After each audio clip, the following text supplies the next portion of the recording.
Hello, my lovelies, and welcome to episode 63 of the Prosperous Yogini podcast. This is part 4 of our teaching clinic series. They're meant to be mini episodes. I have no idea how long they all are. I'm just sharing my knowledge with you. And today's episode is a good teacher, a good yoga teacher. A good yoga teacher gives options, and I want to talk about the word maybe in terms of bringing this into a teaching vocabulary and how we can teach in a way that is inclusive, that does build in challenge and give options without, and this is it, I'm not saying I've got this practice, by the way, without making those students that perhaps feel they need the softer options, like feel like they're less good at yoga, they're less worthy, and also perhaps sometimes missing the opportunity to challenge some of our students, when they're ready to meet that challenge. And before I get going on sort of like the teaching side of things, I wanted to just have a little bit of a side talk about describing our yoga classes and what we offer as yoga for everybody. Look, listen, I say this with so much love, right? 100% yoga is for everybody, right? It's for Tabby Joyce, so I don't really like quoting him, but on this case he was right. If you can breathe, you can yoga. Yoga is literally a practice, a movement practice, a breathing practice, a mindfulness meditation practice, a spiritual practice, if you like, okay, for anybody and everybody who wants it. And if they don't want it, that's fine. There are other ways that we can move the body, connect to the breath, connect to calming the brain and our higher selves, right? But yoga is one way, one possible pathway that the human form can access that. All right. Yoga is one possible pathway that we can explore what being human means. All right. So the challenge is, well, I want to be inclusive, and what does inclusive mean, right? First of all, and then I advertise my yoga class for everyone, and the reality is I actually don't think that is possible or overly inclusive, right? So inclusivity, we're not there in the yoga world yet. We're not there in the world, full stop, right? But we can be on the path to that place where there is just a knowing that there is a way of connecting and practicing yoga that is for everyone. And we're knowing that the type of yoga, it be that vinyasa, a very powerful style of yoga, all the way through to a chair-based yoga class or an online class membership for people who have mobility and mental health issues. That means they can't leave the house and get to a physical in-person class, all the way from yoga for people who struggle to access it, maybe for financial reasons, maybe for personal circumstances, maybe they're in prison, right? We know that regardless of demographic, financial means, personal circumstances, that there is a way that people can access yoga, and you completely honor what it is that you are being called to. Okay. And that doesn't mean, just for those of you that are like, I feel very, very drawn to help people who are financially restricted in order to access yoga. I love that. If you are one of those people, and I've worked with a few people who really, really, really do want to help that, there are two routes you guys can go down, right? Okay. Route number one is, I admire everyone that goes down this route, by the way. Route number one is you set yourself up as a community interest. This is in the UK. UK advice.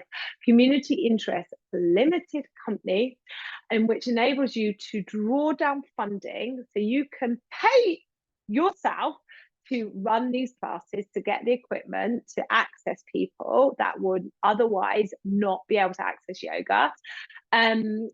To run these classes. Now, running a limited company, running a charity, a community interest limited company, is a whole lot of work. And for all of you that are doing this, and I've worked with with you in mentoring wise, you guys literally light me up, and I have so much respect for you. Okay.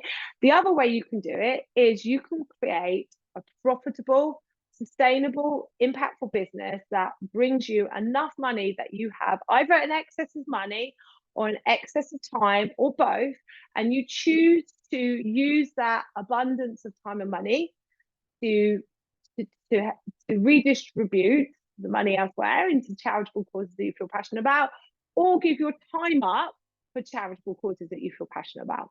And both are acceptable, okay? But there is never going to be a sustainable business model, my darling, where you are going out and teaching for free or teaching very low cost classes, not making a lot of money just from a vibration of, but I want to help people who can't afford it. All right. I say that with an awful lot of love. So that's the first little bit of like tough love. Okay. The second bit of tough love is this yoga for everyone, right? Your class is not for everyone. It really, really isn't. And it's really, really important that you honor completely who you're like, I say your ideal client, your target market. Of course, there might be people on the peripheral, etc. But like, if you are running a gentle mobility class, okay, it's not yoga for everyone. If I'm coming along and I want a strong vinyasa flow class, then I'm going to come along and go, this isn't for me. And there's been an energetic mismatch between what I wanted, what you're offering. Not just that, if you're not calling out the fact that this is a gentle mobility flow class, and I am like a bit nervous, I've got some mobility issues, I want to go to a yoga class with people who are similar like me, and I just see your yoga for everyone advert, I have no idea if that class is for me, and I actually don't want to take the risk because I don't want to turn up to a class that isn't for me. So it's really, really important, guys, that when you're thinking about describing your yoga classes, that you are clear in your descriptions as to who it is for, okay? And that is totally okay to call out who this class is for. My biggest challenge is when we're thinking about beginners, what does that mean? So for me, I would err away from like beginner, intermediate, and advanced. You are asking people to categorize themselves, and that's really, really hard. I mean, like, if I said to you right now, would you categorize yourself as an intermediate or advanced practitioner? Well, most of us would be like, I'm not quite sure. I'd probably go intermediate. I wouldn't describe myself as advanced because I can't do X, Y, and Z, for example, right? Okay. Look, what does it mean to be beginner, intermediate, advanced? Are we saying that to be advanced, you have to make a certain shape with your body based on the 3 previous episodes of this 4-part mini series? Then we just know that's not true. Like, we all have a unique anatomical, experience.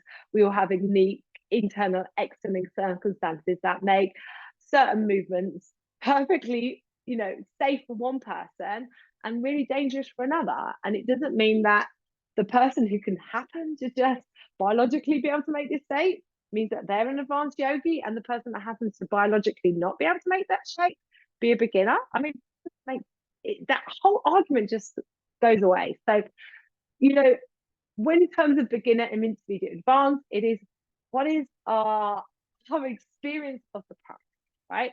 And even that is very, very hard to measure. So what I would do with your beginner class, instead of calling it a beginner course, okay, although a beginner course does really call out who it's for, you could call it a foundational course. So those people who are new to yoga or would like to revisit those yoga foundations. That's just a little tip for you. So a good teacher does give options. And in class, you cannot, let's just say, even in a Ashtanga Vinyasa class, a strong class, there's going to be huge variation of normal, okay?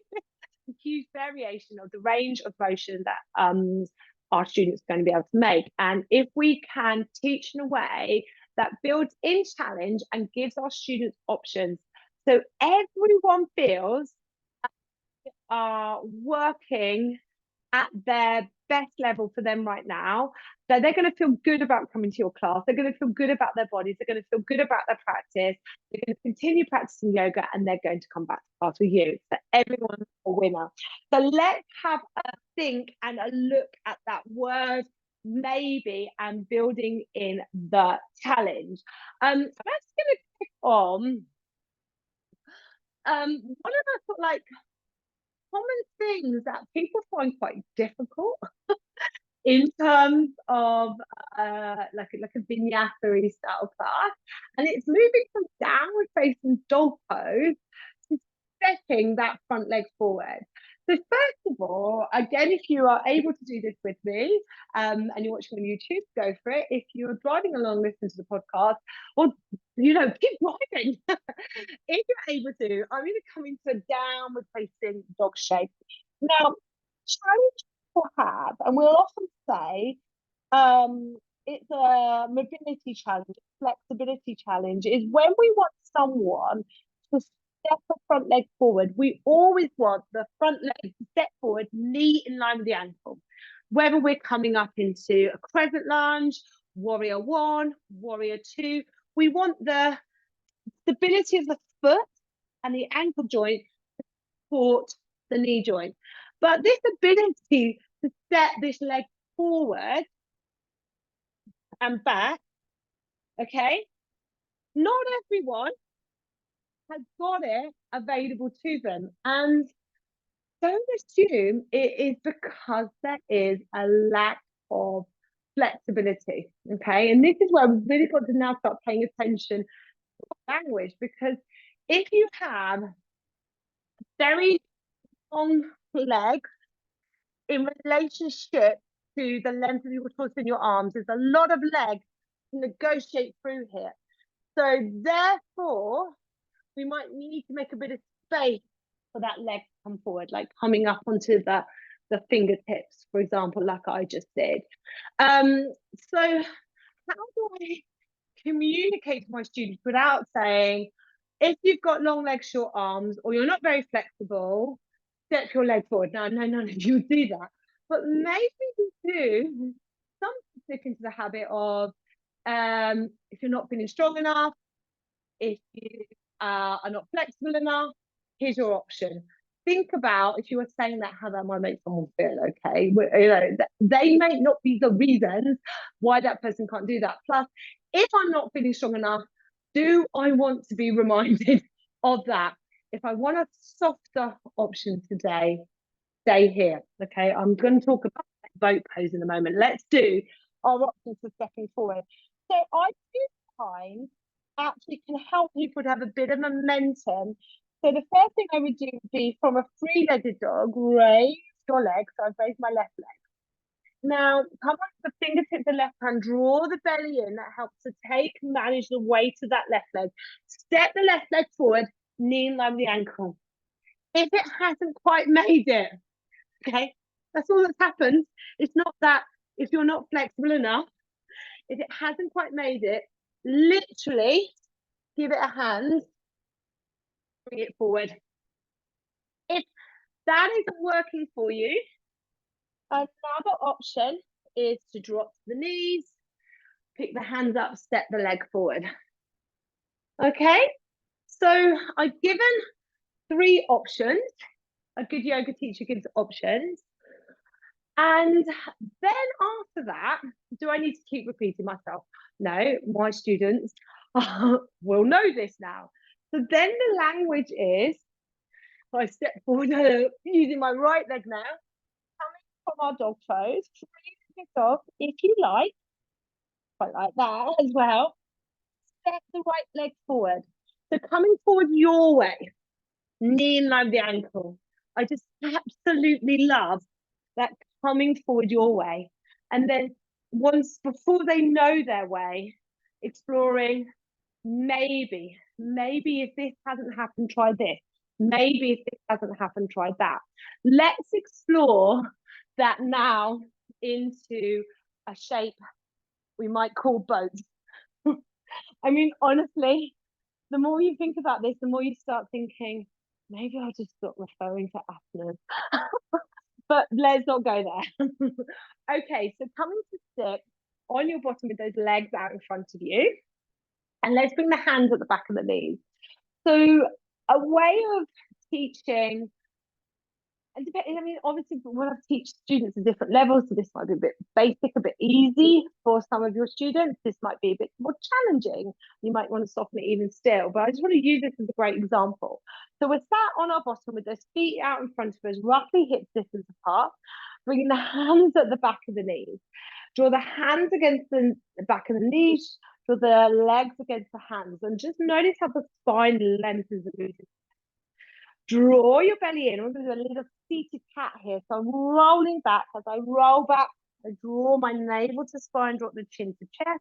And then inhale, rolling forward. Belly stays drawing in. Exhale, rolling back. So here, a little bit of mobilization for the spine, waking up the core. But also, maybe I'm teaching a class, just general yoga, a lady which I know has diastasis recti still from this postnatal period, and I don't want her to go any further. So I can be like, you have diastasis recti, or Sheila, I don't know who Sheila is, I've never taught a Sheila. Sheila, you stay here, sweetheart. Okay, so I've given her a place to stay. I'm not saying you stay here because you caused knackered because you've had a baby. Okay. No, I know none of you would do that, but just staying here at this place that's appropriate for you. And if someone's got some back issues, we might not want to load the core anymore. So just stay here if this feels enough challenge, enough load for your body today. If you'd like to play and go further, take the arms out in front of you, spread the hands, hug that beach with a muscular energy, and I'm rolling back, keeping that C shape with the spine rolling forward. Oh, I've just gone a bit Pilates. Movement is movement. Now I'm really challenging the core. And then coming back up, bringing the hands at the back of the knee, bring one leg up, spread through the sole of the foot, like we did when we were in Tadasana. This might be enough for you. If you want to, maybe you like to bring the other leg up. Draw the belly in, keep the spine long. Hug the inner thigh together. Stay here. Maybe this is enough challenge for you today. Or maybe you want to take the arms away, hug that beach ball. We've never found ourselves in boat pose. And you're like, if you want to, you can see you've got students are like, oh, they could hold this all day. You can then say, if you'd like to, what happens if I straighten one leg? What happens if I straighten the other leg? What happens if I straighten both legs? And I keep the spine lengthening and staying long. But all of that has been from a place of maybe, what happens if I play with this? What happens if I go here? And all the time, your students have the option. We're not limiting our students. We're not saying, look, I don't think any of you are strong enough to do full boat pose. How the hell do you know, right, first of all? So we've not limited any of our students. We've invited the next stage, the next level, through the word maybe, through the word what if, ones if we play. Does it feel too much load? Is it too much load going into the lower back? You know, always knowing that they've got a place that they can go back to. This is inclusive teaching. This is how you build in challenge. You use language that is inclusive and encouraging, but also very, very, very permissive in allowing them to find their shape in the pose. The other really magical thing that you get with this stuff is, let's say we had gone straight to boat pose, and like our belief of boat pose is core work, it's hard work. My mate next to me doing a full version of the pose, so that better be me too. You know, straight into full boat pose, lot of strain, lot of effort, right? Whereas that version, where we just put one leg up, then the other, and we took the arm off and we let it evolve. The evolving into the shape meant I didn't evolve with a load of effort as well. I was able to break away from my belief, my stories, that that's a hard pose and I need to try really hard. And then also, conversely, if I have a belief that I've got a weak core and I can't do that pose, it actually helped me break down that belief, because I was like, oh, I have arrived at this shape. And I didn't think I could do this. And if we go back to, one pose change your life, right? But if we allow in our teaching to be this invitational, playful, inclusive class, this inclusive way of guiding our students into their best possible version of themselves, right? If we allow this within our teaching and in our language, how empowering is that? How empowering is it for our students to go, this is what's right for me. Let's go back to shimmy. I'm being called to make this movement. I don't know where this is coming from, but I'm going to go with it, right? If we empower them to trust their own body, if we empower them to be able to say, you know what, I'm going to stop here, or I'm going to do this because this is what's right for me, but also like break down the belief that something wasn't possible and then it becomes possible. Can you imagine what that does to our students' lives? And this is the power that you have as a yoga teacher. This is the gift as a yoga teacher that has been bestowed onto you. And this gift needs sharing, my darling.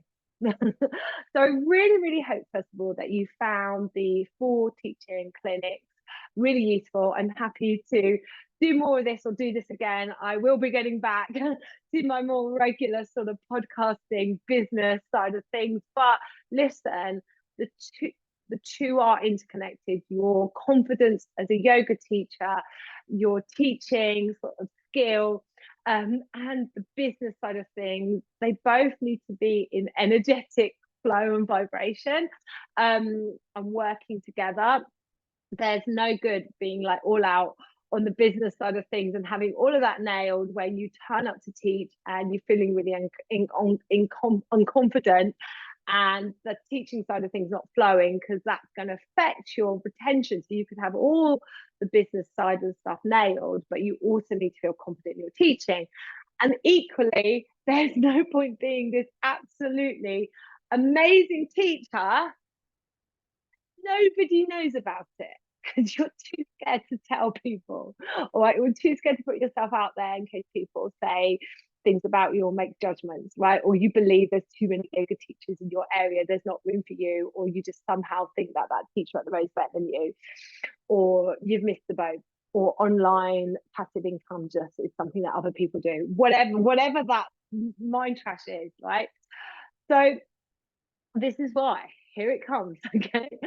I need you to get on my wait list for my mentorship program. The doors are opening next on the 12th of October. Of course, there'll be a little bit of a pre-launch event beforehand, but what's really, really important, guys, is that you take action and get your name on the wait list. There are 2 ways that you can come into the program now. I have really, really, really want to make a difference. Like, this is why I'm here. This is why I show up every week on my podcast for free to help you. I'm here to make a difference, to help yoga teachers who happen to be mainly female feel more confident and more confident both in their teaching and running their business side, to share the gift that is yoga, because the world right now needs it. Not just that, the world right now, okay, well, I love the Barbie movie so much. The world right now needs a better balance between male and female energies, and needs women to step up into the role of energy in terms of being needed, energy in terms of vibrationally attracting money to them, and being part of the solution in terms of our world. Anyway, big topic that, go and see the Barbie movie. But what I can do is help you, yoga teacher, on my mentorship program. And the 2 options have come about because there's now a cheaper way that you can come into the program. Option 1, you can come in 6 months. You get community support from me and the other teachers in the program. You get 3 monthly live calls, 2 coaching calls where you can submit a question in advance. I also do hot seat coaching on the day. I always answer your questions on those coaching calls, whether you can make them live or not, and a teaching clinic. And the last 4 episodes of the podcast get a good flavour of what the teaching clinics might go like. That's for 6 months. You also get ongoing partial 6 months access to the Business of Teaching Yoga, which is this module course, which pretty much takes you through everything and any updates. And I'm always adding into that. You get my yoga library, which is over 100 classes of Vinyasa, Hatha, and Yin Yoga. And that's for your own practice. And please feel free to go ahead and copy my lesson plans. That's why it's there. You also get my mini course Leverage on how to set up an online offer. Because bottom line is, if we can all build in some passive income, we'll have more time, more energy to share our female gifts with the world. And then finally, the art of teaching yoga or anything, because teaching is teaching. And once we feel confident in our teaching, going to filter through to the business side and vice versa. That's option one. And in October, it is only $597. And there is actually a payment plan with 6 payments of £100 a month. That is an absolute bargain for what you get. All of that. It's also a 100-hour accredited course. Bottom line is, it will make such a big difference to your yoga business that it's a no-brainer investment. That option one. Option two is for those of you who would really like me on your team, me in your pocket, my eyes on your business. This is if you'd like to work with me one-to-one. Now, there's so many people that want to work with me one-to-one now. I'm having to limit the amount of people that I can take in on option two. And this is why it's so important to be on that wait list, guys, because the wait list people are going to be invited into option two first. They're like first dibs. So option two is all that goodness in option one, plus I will walk through my pathway to profit for you. This is a 60-minute call with yours truly. I also get you to fill out a questionnaire where you tell me what it is you do, what it is you'd like to do, direct me to anywhere you're showing up online, websites, offers, etc. After that 60-minute call, after that questionnaire, I look at everything, and then I've just got this thing. I can't even explain it, but I'm now just owning it. This thing where I'm able to tap in what you came here to do, your sole purpose, however I feel you could best shine your light into the world, help people and make money. And I create your own personal pathway to profit, which isn't like you must do this, you must do that. It is like literally a suggested path of all the wonderful ways that you can help people share your skills with the world and make money. And we also have 6 months together for personal support that is either via WhatsApp, voicemail, Voxer, voice messaging, or email. And then I really am very invested in my one-to-one students. So if there's like something that comes up and we try and figure it out on email and voicemail, and like you're like, can we just chat this through in person, hop on a quick Zoom call? That happens all the time with those people that I work with one-to-one. So that is only $997 or 6 payments of £177. And for one-to-one mentoring support, that's pretty unheard of, guys. So get your name on the wait list for option two, because once I'm at capacity in October, I'm full. Okay, you'll have to wait till the doors open next time round. We'll come in at option one, which is still going to be brilliant. All right, my darlings. And then lastly, if you're like, whoa, that pathway to profit, that sounds really good, Amy. I actually have that as a mini one-to-one program. Okay, that is running all the time. You just need to inquire about current availability. The link to both the mentorship program and my pathway to profit mini program, where you could just have the call. We'll just do a 60 minutes together, the questionnaire, and then I will send you your pathway to profit. Or there is the option to do that plus have a month's worth of Voxer or WhatsApp support. I'll put the links to both those offers in the show notes. And then, my darling, I will see you all next week for the Prosperous Yogini podcast. Thank you so much for listening and being in my world.